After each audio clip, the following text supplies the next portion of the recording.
Hello friends, welcome to my academy. Friend, जैसा कि आप सभी को पता है, हम लोग यहाँ पर सीटेट पेपर 2 साइंस के लिए क्लास 6 से लेकर के 8 तक के एनसीईआरटी को कवर कर रहे थे, जिसमें कि हम लोगों ने क्लास 6 के एनसीईआरटी का पहला चैप्टर कंप्लीट कर लिया था। आज के इस क्लास में हम लोग सेकेंड चैप्टर को कवर करने वाले हैं। अगर आपने पहली क्लास नहीं देखी हुई है तो मैंने प्लेलिस्ट बना दी है, आप जाकर के प्लेलिस्ट में उस क्लास को देख सकते हैं। इसके अलावा अगर आपको इस क्लास की PDF चाहिए तो मैं आप लोगों को डेली टेलीग्राम चैनल पर PDF प्रोवाइड कर देती हूँ। टेलीग्राम चैनल का लिंक आप लोगों को चैनल के डिस्क्रिप्शन बॉक्स में भी फर्स्ट कमेंट पिन में मिल जाएगा। चलिए आज की क्लास को शुरू करते हैं। भोजन के घटक, ठीक है। अब देखिए, जो पहला चैप्टर था उसमें हम लोगों ने क्या पढ़ा था कि हम भारत के विभिन्न भागों में अलग अलग तरीके की चीज़ें खाते हैं, यानी कि हम अलग अलग तरीके के खाद्य पदार्थ को क्या करते हैं, खाते हैं, ठीक है। तो यहाँ पर यही बता रखा है कि एक प्रकार के भोजन में चपाती, दाल और बैगन का भरता हो सकता है, दूसरे में चावल, सांभर तथा भिंडी हो सकती है। इसके अतिरिक्त अन्य भोजन में अप्पम, मछली तथा सब्जियाँ हो सकती हैं, ठीक है। फिर आगे क्या है यहाँ पर, आमतौर पर हमारे आहार में अन्न से बना कम से कम एक व्यंजन होता है। दूसरे खाद्य पदार्थ में दही हो गया, ठीक है। इसके अलावा आपका मांस का कोई व्यंजन हो गया, सब्जियां हो गई, ठीक है, दही, मट्ठा और अचार, ठीक है। तो इन सभी चीज़ों के बारे में यहाँ पर बता रखा है कि हमारे जो भोजन होता है इसमें कोई एक अन्य का भी भोजन हो सकता है। इसके अलावा दाल, दही, दूध, मट्ठा, मछलियाँ, अचार, ठीक है, सारी चीज़ें हो सकती हैं। आपको यहाँ पर बता भी रखा है, जैसे कि अगर हम बात करें पंजाब की, है ना, तो वहाँ पर आपका अन्य का व्यंजन क्या होता है, मक्के की रोटी होती है। दाल और मांस का व्यंजन क्या होता है, आपका राजमा होता है। सब्जियाँ क्या होती है, सरसों का साग होता है, ठीक है। अन्य व्यंजन में आपका दही और घी होता है, ठीक है। इसी तरह अगर हम बात करें आंध्र प्रदेश की, तो वहाँ पर अन्य का व्यंजन क्या होता है, आपका चावल होता है, ठीक है। दाल और मांस का व्यंजन क्या होता है, अरहर की दाल तथा रसम, जिसे चारों के नाम से भी जानते हैं, ठीक है। और सब्जियों में क्या होता है आपका कुंदरू आप सभी ने खाया भी होगा, ठीक है। और अन्य व्यंजन में क्या होता है, मट्ठा, घी और अचार होता है, ठीक है। तो इसके बारे में यहाँ पर बता रखा था। इसके अलावा यहाँ पर क्या रखा है कि जब कभी भी हम बाहर घूमने वगैरह जाते हैं तो वहाँ पर जो भी चीज़ें हमें उपलब्ध होती हैं हम क्या करते हैं, उसी को खा लेते हैं, ठीक है। अब देखिए, हमें एक ही प्रकार के खाद्य पदार्थ को नहीं खाना चाहिए, हमें अलग अलग तरीके के खाद्य पदार्थ को खाना चाहिए ताकि हमें सभी प्रकार का पोषक तत्व मिल पाए, ठीक है। क्योंकि जो खाद्य पदार्थ होते हैं उनमें अलग अलग पोषक तत्व होते हैं, है ना। तो इसीलिए हमें अपने खाद्य पदार्थ में अलग अलग तरीके के जो है भोजन को सम्मिलित करना चाहिए। इसके बारे में यहाँ पर बता रखा था, ठीक है। अब आगे देखते हैं विभिन्न प्रकार के खाद्य पदार्थों में क्या होता है। अब इसी के बारे में हमें यहाँ पर पढ़ना है। बहुत ही इंपॉर्टेंट चैप्टर है, यहाँ से आपके एग्जाम में डायरेक्ट क्वेश्चन बन जाते हैं। हम जानते हैं कि प्रत्येक व्यंजन एक या एक से अधिक प्रकार की कच्ची सामग्री से बना होता है, जो हमें पौधों, ठीक है, तथा जंतुओं से मिलते हैं। अब देखिए, इसका जो पहला वाला अध्याय था उसमें हम लोगों ने पढ़ा था कि जो भी कच्ची सामग्री हमें होती है वो कहाँ से मिलती है, या तो हमें प्लांट से मिलती है और एनिमल से मिलती है, यानी कि हमारे भोजन का स्रोत क्या होता है, प्लांट और एनिमल होते हैं, ठीक है। जैसे कि आपका दूध हो गया, दही हो गया, अंडा हो गया, सारी चीज़ें हमें कहाँ से मिलती हैं, एनिमल से मिलती है, ठीक है। इस तरह जो आपकी सब्जियाँ होती हैं, दाल हो गई, चावल हो गया, ठीक है, तो ये सारी चीज़ें कहाँ से मिलती है, हमें प्लांट से मिलती है, ठीक है। तो ये हमने पहले चैप्टर में पढ़ रखा था। आगे है कच्ची सामग्री के संगठक क्या है। इस कच्ची सामग्री के हमारे शरीर के लिए कुछ आवश्यक घटक होते हैं, इन घटकों को हम पोषक कहते हैं, ठीक है। हमारे भोजन के मुख्य पोषक कार्बोहाइड्रेट, प्रोटीन, वसा, विटामिन तथा खनिज लवण।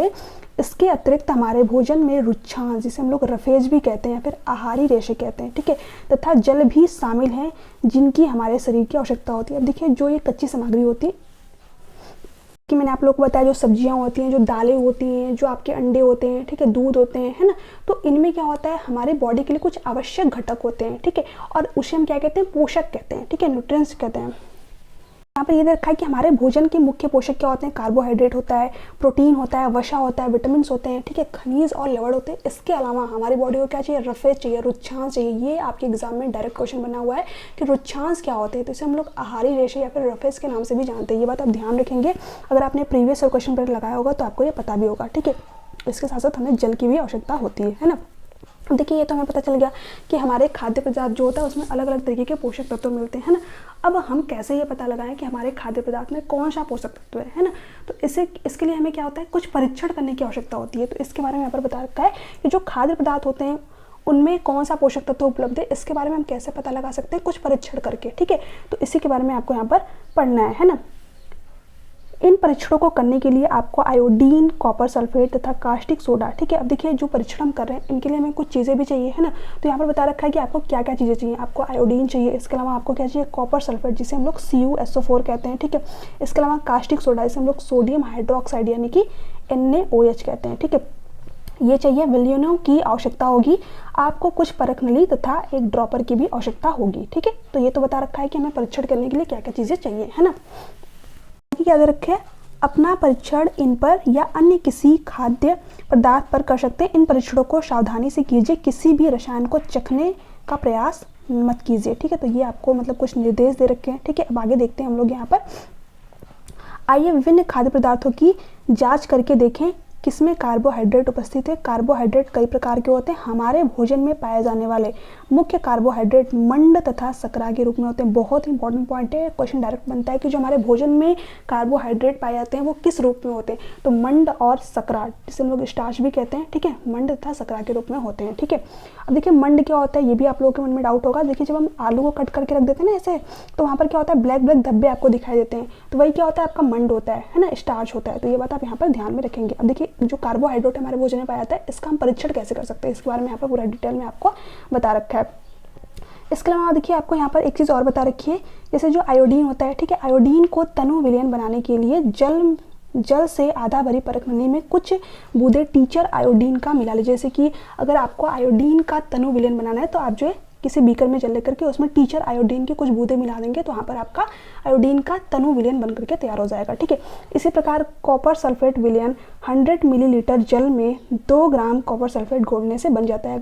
अगर आपको यहाँ पर कॉपर सल्फेट का विलयन बनाना है तो आप जो है 100 मिलीलीटर जल में 2 ग्राम क्या कीजिए, कॉपर सल्फेट घोल दीजिए और यहाँ पर आपका कॉपर सल्फेट का विलयन बन करके तैयार हो जाएगा। तो इसके बारे में आपको यहाँ बता रखा है। इसके अलावा आपको क्या बता रखा है, 100 मिलीलीटर जल में 10 ग्राम कास्टिक सोडा घोलने पर अभिष्ट कास्टिक सोडा विलयन मिल जाएगा। यानी कि अगर आप 100 मिलीलीटर जल में 10 ग्राम क्या करते हैं, कास्टिक सोडा घोलते हैं, तो यहाँ पर आपको एक अभिष्ट कास्टिक सोडा का विलयन बन करके तैयार हो जाएगा। ठीक है, तो यहाँ पर ये चीज़ें बता रखी थी। हमने यहाँ पर जो पीछे पढ़ा था कि हमारे भोजन में जो कार्बोहाइड्रेट होता है वो मंड तथा शकरा के रूप में उपस्थित होता है। तो अब इसका परीक्षण हम किस तरीके से कर सकते हैं, इसके बारे में यहाँ पर बताया। ठीक है, यदि किसी खाद्य पदार्थ में मंड है तो इसका आसानी से परीक्षण कर सकते हैं। मंड के लिए परीक्षण ये बहुत ज़्यादा इंपॉर्टेंट है। ठीक है, यहाँ से आपके एग्जाम में डायरेक्ट क्वेश्चन बन जाते हैं। देखिए यहाँ पर मंड का जो परीक्षण किया था वो कैसे किया जाता है। परीक्षण के लिए खाद्य पदार्थ या कच्ची सामग्री की अल्प मात्रा लीजिए। ठीक है, थोड़ी सी मात्रा लीजिए। जो भी खाद्य पदार्थ है जैसे कि आपका आलू ही हो गया, ठीक है, तो इसकी थोड़ी सी मात्रा ले लीजिए। इसमें तनु आयोडीन विलयन की 2 से 3 बूंदें डालिए। खाद्य पदार्थ के रंग में होने वाला परिवर्तन को देखिए, क्या यह नीला या काला हो गया।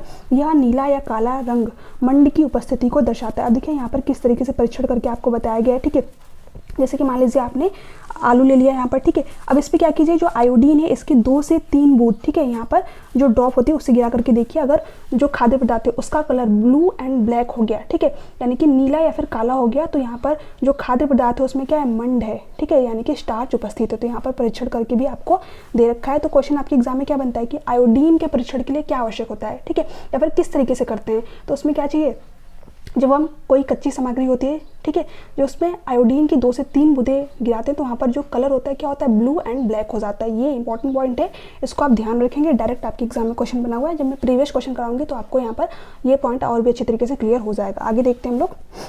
ठीक है, तो यहाँ पर हम लोगों ने किसका परीक्षण किया था, मंड का परीक्षण किया था। ठीक है, हमने क्या पता करा कि कौन से पदार्थ में कार्बोहाइड्रेट है, कौन से पदार्थ में कार्बोहाइड्रेट नहीं है। ठीक है, तो हम लोगों ने आयोडीन की जो बूंद होती है उससे परीक्षण करके देख लिया। अब हम लोग किसका परीक्षण करेंगे, यहाँ पर प्रोटीन का परीक्षण। ठीक है, ये भी आपका मोस्ट इंपॉर्टेंट है। यहाँ से आपके एग्जाम में 2 से 3 बार क्वेश्चन बने हुए हैं। ठीक है, क्वेश्चन किस तरीके से बने वो भी मैं आप लोग को यहाँ पर बताऊंगी। ठीक है, तो प्रोटीन के परीक्षण के लिए क्या करते हैं, प्रोटीन के परीक्षण के लिए किसी खाद्य पदार्थ की थोड़ी सी मात्रा लीजिए। जिस खाद्य पदार्थ का परीक्षण करना है, यदि वो ठोस है तो सबसे पहले क्या करेंगे, उसका पेस्ट यानी कि चूर्ण बना लेंगे। ठीक है, खाद्य पदार्थ की थोड़ी मात्रा को पीसकर या मसल कर उसके चूर्ण को एक साफ परख नली में डाल दें। 10 बूंद जल डालकर उसे अच्छी तरीके से हिलाएं। ठीक है, अब ड्रॉपर की सहायता से परख नली में 2 बूंद कॉपर सल्फेट का विलयन तथा 10 बूंद कास्टिक सोडा का विलयन डालिए। अच्छी तरह हिलाकर कुछ मिनट के लिए परख नली को रख दीजिए। आपने क्या देखा, क्या परख नली का पदार्थ, ठीक है, क्या परख नली का पदार्थ बैगनी हो गया। बैगनी रंग खाद्य पदार्थ में प्रोटीन की उपस्थिति को दर्शाता है। ठीक है, अब देखिए इस चीज़ को जरा यहाँ पर समझिए। ठीक है, जैसे कि अगर आपको प्रोटीन का परीक्षण करना है तो आप यहाँ पर क्या करेंगे, जो खाद्य पदार्थ है, ठीक है, अगर वो ठोस रूप में है तो आप क्या करेंगे, सबसे पहले उसका पेस्ट बनाएंगे यानी कि चूर्ण बनाएंगे। ठीक है, तो यहाँ पर मैंने क्या किया, चूर्ण बना लिया। ठीक है, फिर उसको क्या करेंगे, इस परख नली में आप डाल देंगे, है ना। उसके बाद में आप क्या करेंगे, यहाँ पर उसके बाद में हम क्या करेंगे 10 बूंद, ठीक है 10 बूंद क्या करेंगे जल की डालेंगे, है ना। पॉइंट बहुत ज़्यादा इंपॉर्टेंट है, क्वेश्चन पूछ देगा कि प्रोटीन का जो परीक्षण है उसको एक सही क्रम में बताइए। तो यहाँ पर सबसे पहले क्या करेंगे, जो खाद्य पदार्थ है उसका आपने क्या किया, चूर्ण बना लिया, ठीक है। जो स्टेप है ये बहुत ज़्यादा इंपॉर्टेंट है, बिल्कुल ध्यान में रखिएगा। अगर आप प्रीवियस क्वेश्चन देखेंगे तो वहाँ से आपके एग्जाम में डायरेक्ट क्वेश्चन बना हुआ है, ठीक है। इसके बाद में हमने क्या किया, 10 बूंद क्या किया, जल की डाल दी, है ना, और इसको अच्छी तरीके से मिक्स कर लिया, यानी कि हिला लिया, ठीक है। उसके बाद में हम क्या करेंगे 2 बूंद, ठीक है 2 बूंद क्या करेंगे, कॉपर सल्फेट CuSO4 की डालेंगे, है ना। फिर इसको भी अच्छी तरीके से मिक्स करेंगे। उसके बाद में हम क्या करेंगे 10 ड्रॉप किसकी डालेंगे, कास्टिक सोडा यानी कि सोडियम हाइड्रोक्साइड की डालेंगे, ठीक है। तो ये सारे मतलब जो चीज़ें स्टेप है ना, इसको आपको क्रम से ही याद रखना है। डायरेक्ट आपके एग्जाम में यही से क्वेश्चन बना हुआ है ना, कि प्रोटीन के परीक्षण के लिए सबसे पहले कौन कौन सा स्टेप हम फॉलो करते हैं। सबसे पहले हम क्या करते हैं, चूर्ण बनाते हैं, जो खाद्य पदार्थ हमारा होता है ना, उसको क्या करते हैं पाउडर टाइप में बनाते हैं, फिर उसको परखनली में ऐड करते हैं। उसके बाद में हम 10 बूंद किसकी डालते हैं, जल की डालते हैं। उसके बाद में 2 बूंद हम क्या करते हैं, कॉपर सल्फेट की डालते हैं, और 10 बूंद हम क्या करते हैं, सोडियम हाइड्रोक्साइड की डालते हैं। उसके बाद में अगर हमारा जो कलर है वो पर्पल कलर हो गया, यानी कि बैगनी कलर हो गया, तो हमारा जो खाद्य पदार्थ है उसमें क्या उपस्थित है, प्रोटीन उपस्थित है, ठीक है। तो इस तरीके से हमने क्या किया, प्रोटीन का यहाँ पर परीक्षण किया, है ना। तो ये आपको पॉइंट यहाँ पर क्लियर हो गया, है ना। अब देखिए यहाँ पर क्या दे रखा है, वसा के परीक्षण। तो वसा का परीक्षण सबसे आसान होता है, यहाँ पर सिंपल सा दे रखा है, ठीक है। खाद्य पदार्थ की अल्प मात्रा लीजिए, इसे एक कागज के टुकड़े में लपेटकर कूटिए, ठीक है। उसके बाद में आपको क्या करना है, यहाँ पर कागज को सीधा कीजिए और ध्यानपूर्वक देखिए क्या इस पर तेल के धब्बे हैं। कागज को किसी प्रकाश के सामने लाएं, क्या आपको इस धब्बे से होकर आने वाला धुंधला प्रकाश दिखाई देता है। ऐसे कि मान लीजिए जो आपका मतलब कोई भी आप यहाँ पर कागज वगैरह ले लीजिए, ठीक है। इसमें आप जो है जो फूड है आपका उसको रख लीजिए। उसके बाद में उसको या तो उस पर रगड़ दीजिए या फिर कागज़ को अच्छी तरीके से मोड़ दीजिए, हल्का सा दबा दीजिए। तो जब आप कागज़ को खोलेंगे, उसको प्रकाश में ले जा करके देखेंगे, तो वहाँ पर आपको तेल के धब्बे दिखाई देंगे, है ना। तो इससे हमें क्या पता चलेगा कि उस खाद्य पदार्थ में आपका वसा है, ठीक है, यानी कि फैट उपस्थित है। तो इस तरीके से आप जो है यहाँ पर वसा का परीक्षण कर सकते हैं। इसके बारे में आपको यहाँ पर बता रखा है, ठीक है। अब इसके अलावा यहाँ पर दे रखा है कि जो खाद्य पदार्थ है उसमें उपस्थित पोषक, जैसे कि कच्चे आलू की बात करें हम, तो इसमें क्या होता है आपका मंड उपस्थित होता है, ठीक है। तो यहाँ पर दे रखा है मंड उपस्थित है, हाँ ठीक है। दूध में आपका क्या है, प्रोटीन उपस्थित है ना। इसी तरह अगर मैं बात करूँ मूंगफली में, तो जब आप मूंगफली को किसी कागज़ पर रख करके ऐसे कूट देंगे या फिर दबा देंगे उसको, तो आपको वहाँ पर तेल के धब्बे दिखाई देंगे। तो उसमें क्या है आपका वसा उपस्थित है, ठीक है। बिना पका चावल चूर, तो इस तरीके से आप जो अलग अलग खाद्य पदार्थ के बारे में बता सकते हैं किसमें आपका मंड उपस्थित, जैसे कि आपका जो ये चावल है इसमें आपका क्या हो जाएगा, मंड उपस्थित हो जाएगा, है ना। इसी तरह आपको अलग अलग खाद्य पदार्थ दे रखा है, ये किसमें जो है आपका प्रोटीन है, किसमें कार्बोहाइड्रेट है, यानी कि मंड है, क्योंकि जो हमारे भोजन में आपका कार्बोहाइड्रेट होता है वो मंड और शर्करा के रूप में होता है। इसके बारे में हम लोगों ने पढ़ा था, ठीक है। किसमें आपका वसा है, इसके बारे में आपको यहाँ पर बताना है, ठीक है। आगे देखते हैं अब हम लोग यहाँ पर। अब यहाँ पर दे रखा है ये परीक्षण क्या दर्शाते हैं, क्या वसा, प्रोटीन तथा मंड उन सभी खाद्य पदार्थों में उपस्थित है जिनका आपने परीक्षण किया, ठीक है। अब देखिए अलग अलग खाद्य पदार्थ में अलग अलग तरीके की चीज़ें उपस्थित होती हैं, ठीक है। क्या एक खाद्य पदार्थ में एक से अधिक पोषक तत्व उपस्थित होते हैं, क्या आपने कोई ऐसा खाद्य पदार्थ पाया जिसमें एक से अधिक पोषक तत्व उपस्थित है। तो सिंपल सी बात है, कई सारे ऐसे खाद्य पदार्थ होते हैं जिसमें कि एक से अधिक पोषक तत्व भी उपस्थित होते हैं, ठीक है। हमने 3 पोषक कार्बोहाइड्रेट, प्रोटीन तथा वसा के लिए खाद्य पदार्थों का परीक्षण किया, ठीक है। हमने कौन कौन से आपका कार्बोहाइड्रेट के बारे में परीक्षण किया, ठीक है। प्रोटीन के बारे में हम लोगों ने परीक्षण किया, उसके बाद में वसा के बारे में किया, ठीक है। विटामिन तथा खनिज लवण जैसे अन्य पोषक भी हमारे विभिन्न खाद्य पदार्थ में उपस्थित होते हैं। इन सभी पोषकों की हमें क्यों आवश्यकता होती है। देखिए जो विटामिन और खनिज होते हैं ना, इनकी हमारे बॉडी को बहुत ही अल्प मात्रा यानी कि थोड़ी मात्रा में चाहिए रहते हैं, ज़्यादा मात्रा में नहीं चाहिए रहते हैं, ठीक है। तो इसके बारे में भी आगे दे रखा है, भी हम लोग पढ़ेंगे भी, ठीक है। तो यहाँ पर आगे क्या दे रखा है, विभिन्न पोषक हमारे शरीर के लिए क्या करते हैं, ठीक है। कार्बोहाइड्रेट, जैसे कि अभी हम लोगों ने कार्बोहाइड्रेट, प्रोटीन तथा वसा का भी परीक्षण देखा, विटामिन के मतलब विटामिन और खनिज के बारे में पढ़ा, है ना। तो आखिर ये जो पोषक तत्व होते हैं ये हमें चाहिए क्यों रहते हैं, है ना। तो इसके बारे में यहाँ पर बता रखा है। कार्बोहाइड्रेट मुख्य रूप से हमारे शरीर को ऊर्जा प्रदान करते हैं, वसा से भी ऊर्जा मिलती है। वास्तविकता यह है कि कार्बोहाइड्रेट की तुलना में वसा की समान मात्रा से अधिक ऊर्जा प्राप्त होती है, ठीक है। तो यहाँ पर देखिए क्वेश्चन बनता है कि जो कार्बोहाइड्रेट होता है, इसे तो आप सभी को पता है कि इससे सामान्य तौर पे हमें क्या मिलती है, एनर्जी मिलती है, ऊर्जा मिलती है, ठीक है। बट कार्बोहाइड्रेट से भी ज़्यादा हमें किससे एनर्जी मिलती है, फैट से, वसा से, ठीक है। यहाँ पर डायरेक्ट आपके एनसीईआरटी में लाइन मेंशन है कि कार्बोहाइड्रेट की तुलना में वसा की समान मात्रा से हमें अधिक ऊर्जा प्राप्त होती है। तो अगर आपसे क्वेश्चन पूछे कि कार्बोहाइड्रेट से अधिक कार्बोहाइड्रेट से अधिक ऊर्जा मिलती है या फिर वसा से अधिक ऊर्जा मिलती है, तो वसा से अधिक ऊर्जा मिलती है, ठीक है। ये बात आप यहाँ पर ध्यान में रखेंगे, ठीक है। वसा और कार्बोहाइड्रेट युक्त को ऊर्जा देने वाला भोजन कहते हैं, यानी कि हमने ये देखा कि जो कार्बोहाइड्रेट और जो वसा होता है ये क्या होता है, एनर्जी गिविंग फूड होता है, यानी कि हमें ऊर्जा प्रदान करता है। और जो कार्बोहाइड्रेट है और जो वसा, इसमें भी सबसे ज़्यादा एनर्जी कौन देता है, हमें वसा देता है, फैट देता है। ठीक है, अब आगे क्या दे रखा है यहाँ पर, कार्बोहाइड्रेट के स्रोत, यानी कि कार्बोहाइड्रेट कौन कौन से खाद्य पदार्थ में आपका मिलता है, तो शकरकंदी में मिलता है, ठीक है, आलू में मिलता है, गन्ने में मिलता है, पपीता में मिलता है। ये क्वेश्चन आपके एग्जाम में डायरेक्ट बनता है। ठीक है, ये पूरा का पूरा यहाँ पर जो दे रखा है ना बहुत ज़्यादा इंपॉर्टेंट है। क्वेश्चन पूछ देगा कि कार्बोहाइड्रेट के स्रोत क्या है, कार्बोहाइड्रेट किस में मिलता है, तो आप बताएंगे यहाँ पर शकरकंदी में मिलता है, आलू में मिलता है, गन्ने में मिलता है, पपीते में मिलता है, ठीक है, तरबूज में मिलता है, आम में मिलता है, ठीक है, मक्का में मिलता है, गेहूँ में, चावल में, बाजरा में। और सबसे ज़्यादा कार्बोहाइड्रेट किस में मिलता है, आपका चावल में, ठीक है, आलू में मिलता है ना। तो ये आप यहाँ पर ध्यान में रखेंगे। इसके अलावा अगर हम बात करें वसा के कुछ स्रोत, तो इसमें भी आप क्या जाएंगे, प्लांट सोर्स और एनिमल सोर्स, क्योंकि हमें जितनी भी चीज़ें मिल रही है वो कहाँ से मिल रही है, प्लांट और एनिमल से मिल रही है। ठीक है, तो यहाँ पर आपके प्लांट सोर्स क्या हो जाएंगे, उससे में जो वसा है, ठीक है, जैसे कि आपका मूंगफली हो जाएगा, गिरी हो जाएगा, तिल हो जाएगा, नारियल का तेल हो जाएगा, सोयाबीन का तेल हो जाएगा, सरसों का तेल हो जाएगा, सूरजमुखी का तेल हो जाएगा। इससे क्या मिलती है, हमें वसा मिलती है। ठीक है, और इसके प्लांट्स एनिमल सोर्स क्या हो जाएंगे, आपके घी हो जाएगा, दूध हो जाएगा, क्रीम हो जाएगा, मक्खन हो जाएगा, अंडे हो जाएंगे, मछलियाँ हो जाएंगी, ठीक है, मांस हो जाएंगे। ये क्या है, आपके एनिमल सोर्स हैं। ठीक है, इसके अलावा हम लोगों ने यहाँ पर प्लांट सोर्स देखे ही थे। ठीक है, तो ये आपके वसा के स्रोत थे। ठीक है, इसको भी आपको यहाँ पर ध्यान में रखना है।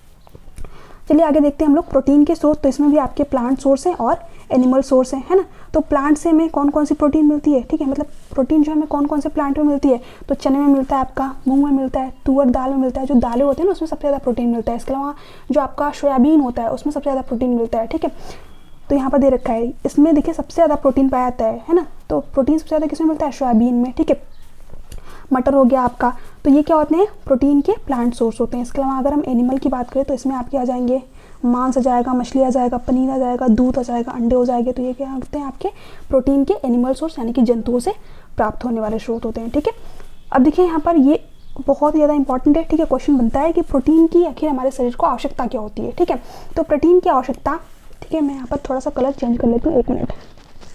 ठीक है, चलिए देखते हैं।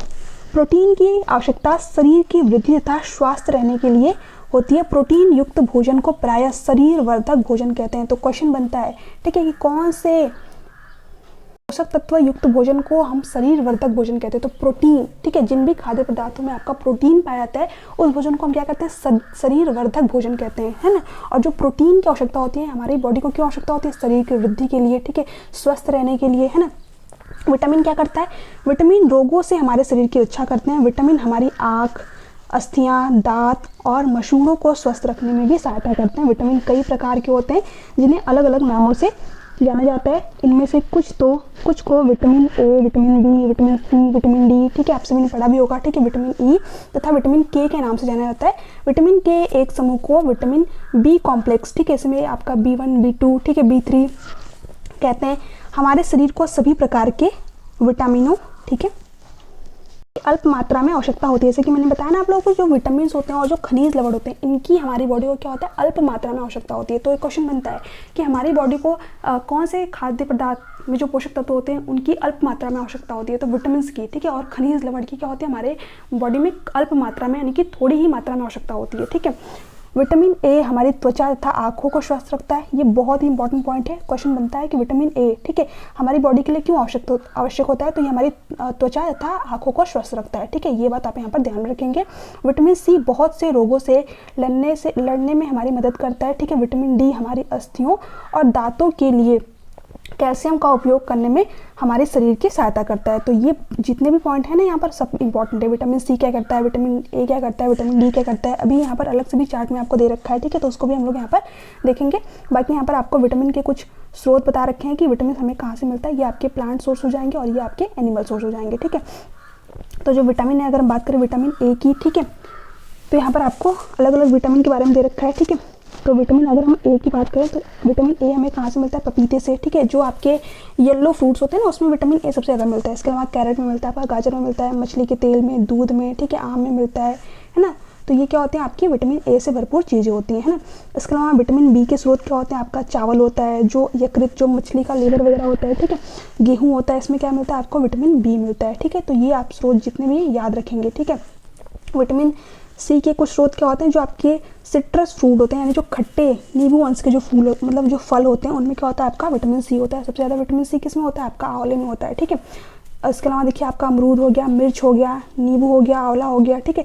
तो इन सब में क्या होता है आपका विटामिन सी होता है। टमाटर हो गया, है ना, संतरा हो गया, जो खट्टे फल होते हैं उनमें क्या होता है आपका विटामिन सी होता है। ये बात आप यहाँ पर ध्यान रखेंगे, आप सभी को पता भी होगा, ठीक है।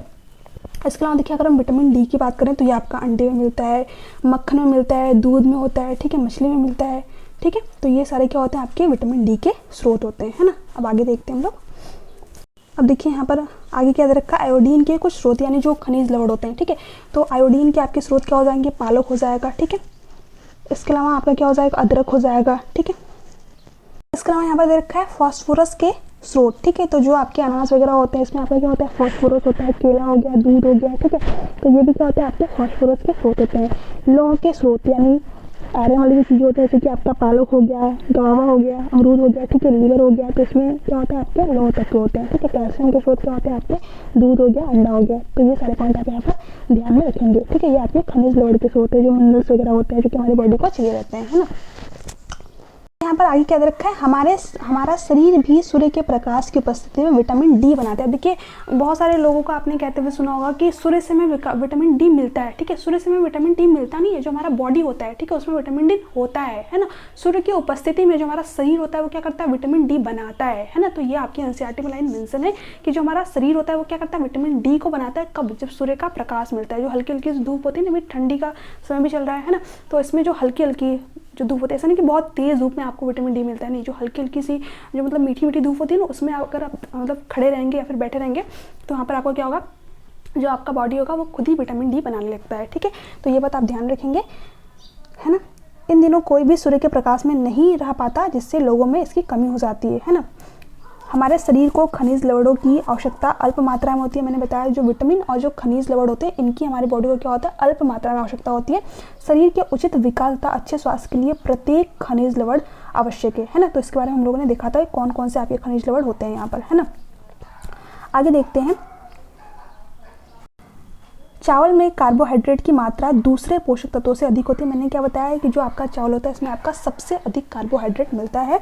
इस आधार पर हम कह सकते हैं कि चावल कार्बोहाइड्रेट का क्या होता है, समृद्ध स्रोत होता है। इन पोषक तत्वों के अलावा हमारे शरीर को आहारी रेशे, जैसे कि हम लोगों ने अभी पहले कुछ देर पहले पढ़ा था कि हमें कार्बोहाइड्रेट भी चाहिए, वसा भी चाहिए, प्रोटीन भी चाहिए, विटामिन भी चाहिए, खनिज लवण भी चाहिए, ठीक है। इसमें कि कार्बोहाइड्रेट, प्रोटीन और वसा तो हमें ज़्यादा मात्रा में चाहिए, ठीक है। और जो विटामिन और जो खनिज लवण होते हैं ये कम मात्रा में चाहिए। इसके अतिरिक्त हमें क्या चाहिए, रुक्षांश, रफेज भी चाहिए, जो आहारी रेशे होते हैं, और जल भी चाहिए। तो ये आहारी रेशे हमें क्यों चाहिए, है ना, इसके बारे में यहाँ पर बता रखा है। आहारी रेशे रुक्षांश के नाम से भी जाने जाते हैं। हमारे खाने में रुक्षांश की पूर्ति मुख्यतः पादप उत्पादों से होती है, जैसे कि जो भी आप पादप उत्पाद, जैसे कि जो फल वगैरह खाते हैं, जो सब्जियां खाते हैं, इनके जो छिलके होते हैं ना, उसमें आपका क्या होता है, रफेज होता है, रुक्षांश होता है, ठीक है। रुक्षांश के मुख्य स्रोत साबुत खाद्यान्न, दाल, आलू, ताजे फल और सब्जियां हैं, है ना। रुक्षांश हमारे शरीर को कोई पोषक तत्व प्रदान नहीं करते। ये बहुत ही इंपॉर्टेंट पॉइंट है, क्वेश्चन बनता है कि जो रफेज होते हैं, जो रुक्षांश होते हैं, क्या हमारे बॉडी को कोई पोषक तत्व प्रदान करते हैं, नहीं, ठीक है। ये हमारे बॉडी को कोई भी पोषक तत्व प्रदान नहीं करते हैं, बट ये हमें क्यों चाहिए रहते हैं इसके बारे में बताया यहाँ पर। फिर भी हमारे भोजन का आवश्यक अवयव है और इसका आयतन बढ़ा देते हैं। रुक्षांश बिना पचे भोजन को बाहर निकालने में हमारे शरीर की सहायता करते हैं, ठीक है। यानी कि जो भी इनडाइजेस्टिव फूड होते हैं, जो हमारे पेट में भोजन पच नहीं पाते, उसको हमारे शरीर से बाहर निकालने में जो एक्सक्रीशन का आपका प्रोसेस होता है उसमें क्या करते हैं, हेल्प करते हैं, ठीक है। तो इसलिए हमारी बॉडी को क्या चाहिए, रुक्षांश भी चाहिए, यानी कि रफेज भी चाहिए रहते हैं। अब आगे देखते हैं, जल भोजन में उपस्थित पोषकों को अवशोषित करने में हमारे शरीर की सहायता करता है। यह कुछ अपशिष्ट पदार्थों जैसे कि मूत्र तथा पसीने को शरीर से बाहर निकालने में सहायता करता है। सामान्यतः हमारे शरीर को जितने जल की आवश्यकता होती है वह हमें उन वस्तुओं से प्राप्त होता है जिन्हें हम दवा के रूप में लेते हैं, जैसे कि आपका जल हो गया, दूध हो गया, चाय हो गया, ठीक है। तो इनको हम क्या करते हैं, पेय पदार्थ के रूप में लेते हैं, जैसे कि आपका कॉफ़ी भी हो गया, जूस वगैरह अगर आप फलों के ले रहे हैं, है ना, तो इनसे भी हमारे शरीर में क्या होती है, जल की पूर्ति हो जाती है, ठीक है। इसके अतिरिक्त हम जो भी भोजन पकाते हैं उनमें भी जल का यानी कि पानी का प्रयोग किया जाता है। आइए देखिए कि क्या कोई अन्य स्रोत हमारे शरीर को जल प्रदान करता है, ठीक है। तो यहाँ पर मैंने बताया था जैसे कि आपके जो फल वगैरह होते हैं उनमें भी क्या होता है, आपका जल होता है, वाटर होता है। एक टमाटर अथवा नींबू जैसा कोई फल लें, इसे छोटे छोटे हिस्सों में काट लें। ऐसा करते समय आपके हाथ क्या हो जाते हैं, गीले हो जाते हैं। तो इससे हमें पता क्या चल रहा है कि इसमें भी क्या आपका है, जल उपस्थित है, ठीक है। तो इसके बारे में यहाँ पर आपको बता रखा है ना। अब देखिए यहाँ पर एक और इम्पॉर्टेंट पॉइंट है, बैलेंस डाइट के बारे में यहाँ पर बता रखा है, यानी कि संतुलित आहार के बारे में बता रखा है। इसके अलावा यहाँ पर बता रखा है कि जो सब्जियाँ वगैरह होती हैं, ठीक है, अगर हम इनको बार बार धुलते हैं या फिर बहुत ज़्यादा पका देते हैं तो इसमें जो विटामिन वगैरह होते हैं वो क्या होते हैं, नष्ट हो जाते हैं, है ना। अभी हम लोग यहाँ पर आगे भी पढ़ेंगे, ठीक है, आगे यहाँ पर दे रखा है, ठीक है। तो सबसे पहले हम लोग बैलेंस डाइट को पढ़ते हैं, संतुलित आहार क्या होता है इसके बारे में पढ़ते हैं। सामान्यतः पूरे दिन में जो कुछ भी हम खाते हैं उसे आहार कहते हैं। हमारे शरीर की वृद्धि और अच्छे स्वास्थ्य को बनाए रखने के लिए हमारे आहार में वे सभी पोषक तत्व उचित मात्रा में होने चाहिए जिनकी हमारे शरीर को आवश्यकता होती है। कोई भी पोषक तत्व न आवश्यकता से अधिक हो और न ही कम हो। हमारे आहार में पर्याप्त मात्रा में रुक्षांशदार जल भी होना चाहिए। इस प्रकार के आहार को संतुलित आहार कहते हैं, ठीक है। अब देखिए ऐसा नहीं कि अगर कोई भी खाद्य पदार्थ आप खा रहे हो तो उसमें कार्बोहाइड्रेट सबसे ज़्यादा है या फिर वसा सबसे ज़्यादा है ना। आपको एक बैलेंस में चीज़ें लेनी है, ना ही आपको आवश्यकता से अधिक पोषक तत्वों को खाना है, ना ही आवश्यकता से कम, ठीक है। और हमारे जो भी हम खाद्य पदार्थ खा रहे हैं उसमें रफेज और जल भी पर्याप्त मात्रा में सम्मिलित होना चाहिए, ठीक है। यानी कि एक बैलेंस में वो चीज़ें, हमें आवश्यकता से अधिक भी कोई चीज़ नहीं खानी और आवश्यकता से कम भी, ठीक है। तो पोषक तत्व क्या होने चाहिए, बैलेंस में होने चाहिए आपके, है ना। इसी के बारे में यहाँ पर बता रखा था। तो ये आप समझ गए बैलेंस डाइट के बारे में। आगे देखते हैं, यहाँ पर दे रखा है दालें, मूंगफली, सोयाबीन, अंकुरित बीज, मूंग व चना, किण्वित भोजन, दक्षिणी भारतीय भोजन जैसे कि इडली आपका हो गया, आटे का मिश्रण, मिस्सी रोटी, थेपला, अनाज व दालों से बना होता है, केला, पालक, सत्तू, गुड़, उपलब्ध सब्जियों इस तथा इसी प्रकार के अन्य भोजन कई पोषक तत्व उपलब्ध कराते हैं। इसीलिए कोई व्यक्ति अल्प व्यय में भी संतुलित आहार खा सकता है। ऐसा नहीं कि जो ज़्यादा व्यय करता है वही संतुलित आहार खा सकता है, ठीक है। कई सारे खाद्य पदार्थ होते हैं इसमें कि आपके पोषक तत्व भरपूर होते हैं, तो अल्प व्यय में, ठीक है, यानी कि कम खर्च में भी हम क्या कर सकते हैं, संतुलित आहार को खा सकते हैं। इसके बारे में यहाँ पर बताया, उचित प्रकार का भोजन करना ही पर्याप्त नहीं है, इसे उचित तरीके से पकाना भी चाहिए, ठीक है, ताकि इसके पोषक तत्व नष्ट ना हो, ठीक है। तो यहाँ पर दे रखा है कि पकाते समय कुछ पोषक तत्व क्या होते हैं, नष्ट हो जाते हैं। छिलका उतारकर यदि सब्जियों और फलों को धोया जाता है तो संभव है कि उनके कुछ विटामिन नष्ट हो जाएं। सब्जियों और फलों की त्वचा में कई महत्वपूर्ण विटामिन तथा खनिज लवण होते हैं। चावल और दालों को बार बार धोने से उनमें उपस्थित विटामिन और कुछ खनिज लवण अलग हो जाते हैं। इसलिए कहा जाता है जो चावल है ना, या फिर जो सब्जियां इनको बार बार, ठीक है, अगर आप चावल को बार बार रिपीटेडली धोते हैं तो इसमें क्या होता है, आपका विटामिन B1 लॉस हो जाता है, ठीक है। जो भी आप सब्जी वगैरह धो रहे हैं या फिर चावल वगैरह धो रहे हैं तो इनको बार बार नहीं धोना चाहिए, ठीक है, क्योंकि इसमें जो विटामिन और जो खनिज लवण होते हैं ये क्या होते हैं, अलग हो जाते हैं, नष्ट हो जाते हैं, ठीक है। हम सभी जानते हैं कि पकाने से भोजन का स्वाद बढ़ता है तथा इससे पचने में आसानी होती है। इसके साथ साथ पकाने से कुछ पोषक तत्वों की हानि भी हो सकती है।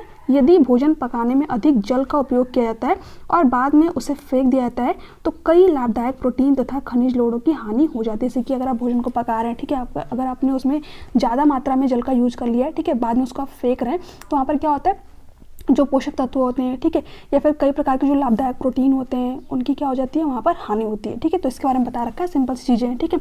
पकाने से विटामिन C आसानी से गर्मी से नष्ट हो जाता है। तो क्वेश्चन बनता है कि कौन सा ऐसा विटामिन है जो कि पकाने पर नष्ट हो जाता है, तो कौन सा आपका विटामिन C है ना। आगे देखते हैं हम लोग यहाँ पर, तो यहाँ पर सिंपल सा आपको इतना दे रखा है कि एक कटोरी कार्बोहाइड्रेट युक्त भोजन की अपेक्षा एक कटोरी वसा युक्त भोजन से अधिक ऊर्जा मिलती है, ठीक है। अब यहाँ पर ये तो बता रखा है कार्बोहाइड्रेट से ज़्यादा हमें किससे ऊर्जा मिलती है, वसा से एनर्जी मिलती है, ठीक है।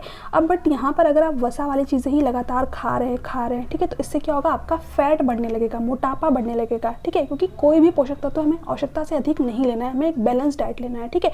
तो यहाँ पर ये बता रखा है कि कार्बोहाइड्रेट से ज़्यादा हमें वसा से एनर्जी मिलती तो है, बट अगर हम वसा का बार बार लगातार सेवन करें, जैसे कि बर्गर हो गया, पिज्जा हो गया, ठीक है, आप इस तरह की चीज़ें बार बार खा रहे हैं, आवश्यकता से ज़्यादा खा रहे हैं, तो यहाँ पर क्या होगा, आपका फैट बढ़ जाएगा, यानी कि मोटापा जो है बढ़ जाएगा, ठीक है। हमारे भोजन में वसा की मात्रा अत्यधिक मोटापे का कारण बनती है। तो ये पॉइंट आपको यहाँ पर ध्यान में रखना है। अभावजन्य रोग, ठीक है, एक व्यक्ति खाने के लिए पर्याप्त भोजन पा रहा है लेकिन कभी कभी उसके भोजन में किसी विशेष पोषक की कमी हो जाती है। यदि यह कमी लंबे अवधि तक रहती है तो वह व्यक्ति उसके अभाव से ग्रसित हो जाता है। एक से अधिक पोषक तत्वों का अभाव हमारे शरीर में रोग अथवा विकृतियां उत्पन्न कर सकते हैं। वे रोगी जो लंबी अवधि तक पोषकों के अभाव के कारण होते हैं उसे अभावजन्य रोग कहते हैं। तो यहाँ पर इसके बारे में बता रखा है कि अगर जो है अपने खाने में लंबे समय तक जो है किसी विशेष पोषक तत्व की कमी करे तो यहाँ पर आपको क्या हो जाता है, अभावजन्य रोग हो जाता है, ठीक है। तो इसके बारे में यहाँ पर बता रखा है, ठीक है। अब देखिए ये आपका मोस्ट इंपॉर्टेंट पॉइंट है ना। यदि कोई व्यक्ति अपने भोजन में पर्याप्त प्रोटीन नहीं ले रहा है, जैसे कि मान लीजिए कोई व्यक्ति अगर प्रोटीन नहीं खा रहा है ना, यानी कि प्रोटीन की कमी से आपके बॉडी में क्या क्या चीज़ें हो सकती हैं उसके बारे में बता रखा है। बहुत ही ज़्यादा इंपॉर्टेंट है, डायरेक्ट क्वेश्चन बनता है, ठीक है। उससे कुछ रोग हो सकते हैं, जैसे कि वृद्धि का अवरुद्ध होना, चेहरे पर सूजन, बालों के रंग का उड़ना, त्वचा की बीमारियां और पेचिश आदि। अब देखिए यहाँ से क्वेश्चन कैसे पूछता है, ठीक है, कि एक व्यक्ति है जिसकी की वृद्धि अवरुद्ध हो गई है, चेहरे पर सूजन है, बालों के रंग उड़ गए हैं, त्वचा की बीमारियां है ना, तो उसके जो है उसके कौन से पोषक तत्वों की आवश्यकता है, या फिर उसको कौन सा जो है आपका भोजन करना चाहिए, तो उसको प्रोटीन से भरपूर भोजन करना चाहिए, उसको प्रोटीन की आवश्यकता है ना। तो ये इस तरीके से क्वेश्चन आपके एग्जाम में बना हुआ है। यदि प्रोटीन तथा कार्बोहाइड्रेट दोनों ही किसी व्यक्ति के आहार में एक लंबे समय तक अनुपस्थित रहें तो उसकी वृद्धि पूरी तरह से अवरुद्ध हो जाएगी। ऐसा व्यक्ति बहुत दुबला पतला हो जाएगा, वह इतना दुर्बल हो जाएगा कि चलने में भी असमर्थ हो जाएगा। कि जो प्रोटीन है ये हमारे शरीर की वृद्धि के लिए आवश्यक है, और जो आपका कार्बोहाइड्रेट है ये आपको एनर्जी देता है ना। तो जब दोनों ही हमारे बॉडी को नहीं मिलेंगे तो ऐसे में क्या हो जाएंगे, हम बहुत दुबले पतले हो जाएंगे, चलने में भी असमर्थ हो जाएंगे, है ना, क्योंकि एनर्जी मिल ही नहीं रही है ना।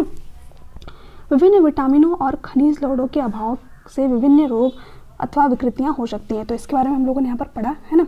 सभी अभावजन्य रोगों की रोकथाम संतुलित आहार लेने की आवश्यकता लेने से की जा सकती है। यानी कि अगर अभावजन्य रोग है तो इसको हम मतलब सही कैसे कर सकते हैं, अगर हम बैलेंस डाइट लेते हैं, है ना, एक संतुलित आहार लेते हैं, यानी कि हर एक चीज़ पर्याप्त मात्रा में लेते हैं, ठीक है। तो ये सारी चीज़ें आपको इस अध्याय में पढ़नी थी, इसके बारे में यहाँ पर बता रखा है। अब ये जो दे रखा है ना, ये बहुत ज़्यादा इंपॉर्टेंट है, यहाँ से आपके एग्जाम में डायरेक्ट क्वेश्चन बनते हैं, है ना। विटामिन और खनिज लवणों के अभाव के कारण होने वाले कुछ रोग।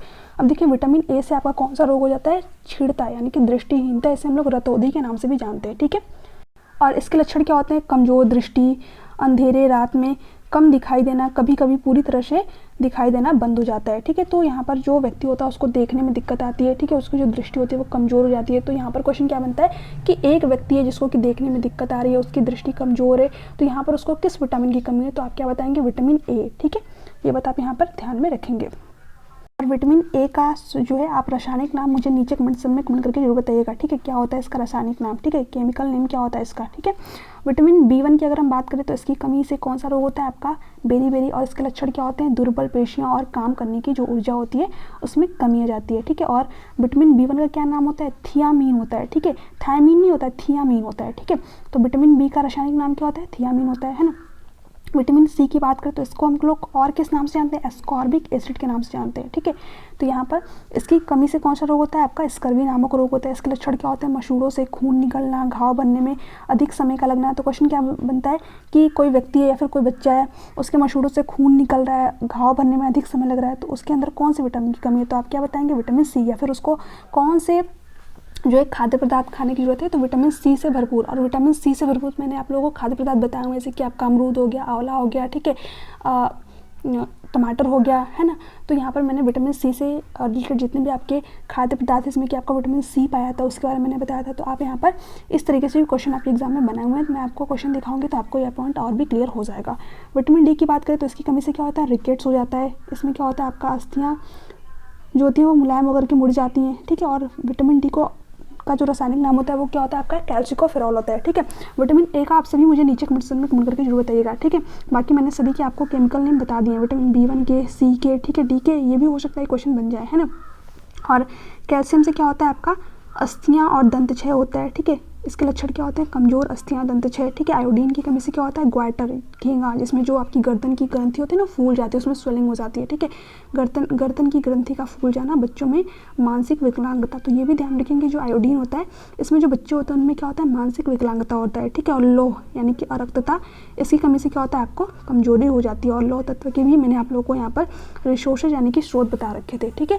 तो ये बहुत ही इंपॉर्टेंट टेबल है, इसको आप जो है जरूर ध्यान से देख लीजिएगा एक बार। और जो मैं पीडीएफ भेजूंगी ना वहाँ से इन चीज़ों को, जितनी भी चीज़ें मैंने यहाँ पर हाईलाइट कर रखी है, इनको एक बार अच्छी तरीके से रीड कर लीजिएगा, क्योंकि यहाँ से ही आपके एग्जाम में डायरेक्ट क्वेश्चन बन जाते हैं। अब देखिए यहाँ पर प्रमुख शब्द हम लोगों ने देख लेते हैं, ठीक है। अब यहाँ पर हमने क्या क्या चीज़ें पढ़ी, संतुलित आहार पढ़ा, बेरी जो कि आपके विटामिन B1 की कमी से होता है, कार्बोहाइड्रेट, ऊर्जा, वसा, खनिज, पोषक, प्रोटीन, ठीक है, रुच्छान जिसे हम लोग रफेज भी कहते हैं, स्कर्वी आपका विटामिन सी की कमी से होता है, ठीक है। मंड जो कि आपका हमारे जो भोजन में कार्बोहाइड्रेट होता है वो किसमें उपस्थित होता है, आपके मंड में, ठीक है। विटामिन के बारे में हम लोगों ने पढ़ा, तो ये क्या है, आपके कुछ प्रमुख शब्द हैं, ठीक है। तो इन सभी चीज़ों के बारे में हम लोगों ने यहाँ पर रीड किया। आप देखिए यहाँ पर जो सारांश है इसको भी पढ़ लेते हैं, क्योंकि यहाँ से भी आपके एग्जाम में क्या होता है, डायरेक्ट क्वेश्चन बन जाता है। ठीक है, हमारे भोजन के मुख्य पोषक तत्वों के नाम कार्बोहाइड्रेट, प्रोटीन, वसा, विटामिन तथा खनिज लवण। इसके अतिरिक्त भोजन में आहारी रेशे तथा जल भी होते हैं। ठीक है, ये आपका इंपॉर्टेंट है। कार्बोहाइड्रेट तथा वसा हमारे शरीर को मुख्य रूप से ऊर्जा प्रदान करते हैं। ठीक है, प्रोटीन तथा खनिज लवण की आवश्यकता हमारे शरीर की वृद्धि तथा अनुक्षरण के लिए होती है। विटामिन हमारे शरीर को रोगों से रक्षा करने में सहायता करते हैं। तो क्वेश्चन बनता है कि रोगों से रक्षा करने में कौन सहायता करते हैं, तो आपके विटामिन करते हैं। ठीक है, संतुलित आहार में हमारे शरीर के लिए आवश्यक सभी पोषक तत्वों तथा पर्याप्त रुक्षांश और जल उचित मात्रा में उपस्थित होते हैं। हमारे आहार में लंबी अवधि तक या एक से अधिक पोषक तत्वों की न्यूनता से विशिष्ट रोग अथवा विकार उत्पन्न हो जाते हैं। इसे हम लोग क्या कहते थे, अभावजन्य रोग। ठीक है, तो ये आपका जो है सेकेंड चैप्टर यहाँ पर कंप्लीट होता है। यहाँ पर आपको जो है कुछ क्वेश्चन अभ्यास करने के लिए दे रखा है, जिसको आप खुद भी कर सकते हैं। पोषक जो हमारे मुख्य रूप से हमारे शरीर को ऊर्जा प्रदान करते हैं, तो क्या हो जाएगा आपका कार्बोहाइड्रेट और वसा हो जाएगा। पोषक जो हमारे शरीर को वृद्धि और अनुरक्षण के लिए आवश्यक है, तो क्या हो जाएगा आपका प्रोटीन हो जाएगा। वह विटामिन जो हमारी अच्छी दृष्टि के लिए आवश्यक है, तो क्या हो जाएगा आपका विटामिन ए हो जाएगा। ठीक है, वह खनिज जो अस्थियों के लिए आवश्यक है। ठीक है, तो आपने क्या पढ़ा था, तो इसका आंसर भी आप सभी क्या करेंगे, मुझे नीचे कमेंट सेक्शन में कमेंट करके जरूर बताएंगे। ठीक है, कुछ क्वेश्चन मैं आप सभी के लिए यहाँ पर रख देती हूँ। ठीक है, तो इन दोनों का आंसर आप मुझे नीचे कमेंट सेक्शन में कमेंट करके जरूर बताइएगा। ठीक है, ताकि मुझे भी पता चले जो भी चीज़ें आपने यहाँ पर पढ़ी, ठीक है, उस रिलेटेड आप क्वेश्चन बना पा रहे हैं या फिर नहीं। ठीक है, हालांकि प्रीवियस और क्वेश्चन मैं आप लोग को यहाँ पर कराऊंगी, है ना। तो यहाँ पर आपको सही और गलत का जो है भरना भी है, इसको आप चाहो तो खुद से भी कर सकते हो। ठीक है, केवल चावल खाने से हम अपने शरीर की पोषण आवश्यकताओं को पूर्ण कर सकते हैं, नहीं। ठीक है, हमें तो अलग अलग खाद्य पदार्थ चाहिए, क्योंकि उसमें अलग अलग तरीके के पोषक तत्व मिलते हैं। ठीक है, संतुलित आहार खाकर अभावजन्य रोगों की रोकथाम की जा सकती है, बिल्कुल सही बात है। ठीक है, शरीर के लिए संतुलित आहार में नाना प्रकार के खाद्य पदार्थ होने चाहिए, बिल्कुल सही बात है। ठीक है, शरीर को सभी पोषक तत्व उपलब्ध कराने के लिए केवल मांस पर्याप्त है, बिल्कुल भी नहीं, हमें अलग अलग खाद्य पदार्थ खाने चाहिए। ठीक है, अब यहाँ पर रिक्त स्थानों की पूर्ति करने के लिए दे रखा है। ठीक है, विटामिन डी के अभाव से क्या होता है, आपका रिकेट्स हो जाता है। ठीक है, जो अस्थियाँ होती हैं क्या होती हैं आपकी मुलायम होकर के मुड़ जाती हैं। ठीक है, इसके अलावा इसमें क्या है, बेरी, ठीक है, बेरी नामक रोग होता है, तो ये किससे होता है, आपका विटामिन बी से होता है। ठीक है, यहाँ पर क्या हो जाएगा, आपका रिकेट्स हो जाएगा, मैं लिख नहीं रही हूँ। ठीक है, आप यहाँ पर देख लीजिएगा। विटामिन सी के अभाव से आपका क्या हो जाता है, स्कर्वी हो जाता है। हमारे भोजन में डैश के अभाव से रतौंधी होती है, तो विटामिन ए के। ठीक है, तो ये सारे पॉइंट इंपॉर्टेंट है, बाकी एक मैंने यहाँ पर सिर्फ छोड़ा था। ठीक है, वह खनिज जो अस्थियों के लिए आवश्यक होता है, तो आप सभी को पता ही है, कैल्शियम। ठीक है, हालांकि मैंने ये क्वेश्चन आप सभी के लिए यहाँ पर दिया था, बट ठीक है, ये क्वेश्चन जो मैंने आप सभी को दे रखा है यहाँ पर, इसका आप सभी मुझे जरूर बताएंगे। ठीक है, विटामिन ए का जो है रासायनिक नाम क्या है, आप सभी को पता होगा। ठीक है, तो आप सभी जो है मुझे नीचे कमेंट सेक्शन में कमेंट करके जरूर बताइएगा। चलिए मिलते हैं नेक्स्ट क्लास में चैप्टर 3 के साथ में। इस क्लास का PDF आप लोगों को टेलीग्राम चैनल पर मिल जाएगा। क्लास कैसी लगी नीचे कमेंट सेक्शन में कमेंट करके जरूर बताइएगा। इसके अलावा अगर आपके कोई सजेशन हो, कोई भी डाउट हो, कोई भी क्वेश्चन हो, तो आप मुझे वो भी नीचे कमेंट सेक्शन में कमेंट करके जरूर बताइएगा, ताकि और भी मैं बेहतर जो है आप लोगों के लिए कर सकूं। ठीक है, तो थैंक्स फॉर वॉचिंग।